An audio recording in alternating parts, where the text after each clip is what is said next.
caccia del risultato positivo per voltare subito pagina e mettersi alle spalle il passo falso dell'ultima giornata per proseguire il cammino verso il proprio obiettivo, difendere la zona playoff o tentare l'aggancio a quella salvezza.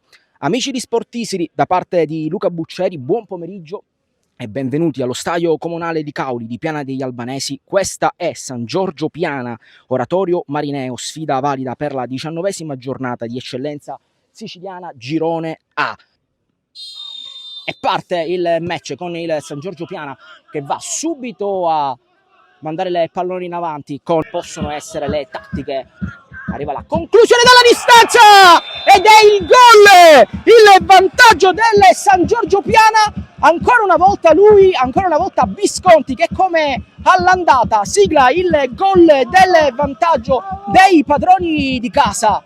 1-0 subito al secondo minuto. Punizione ancora una volta dalla sinistra, sempre con Pace che la gioca corta verso Visconti. Visconti carica Marino, il pallone resta lì, ancora una volta riesce a deviarla Marino, resta a terra, poi c'è il gol, la rete, il 2-0 che arriva con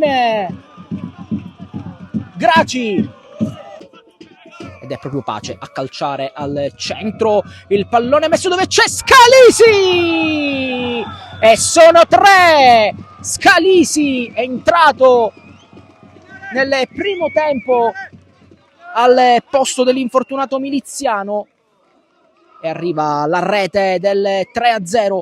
Zara di De Sousa, è proprio De Sousa, 3-1, l'avevamo detto, poteva esserci proprio il movimento e c'è con il gol del 3-1 che si complica la vita con Visconti che la fa sua. Visconti, Torres, Maltese vede l'inserimento di Pace entra in area di rigore, incrociare, palo, gol ed è il numero 10 a mettere il proprio nome sul tabellino dei marcatori. 4-1, è stata solo una parentesi momentanea quella del Marineo, con il San Giorgio che riesce a riportare a 3 i gol di vantaggio. Zara sul pallone, calcio d'angolo per gli ospiti,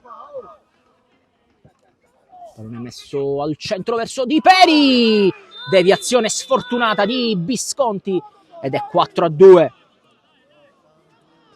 Movimento di Torres, Pace, Torres con il Maltese, Torres trova Maltese che controlla, poi ancora Maltese, sono 5.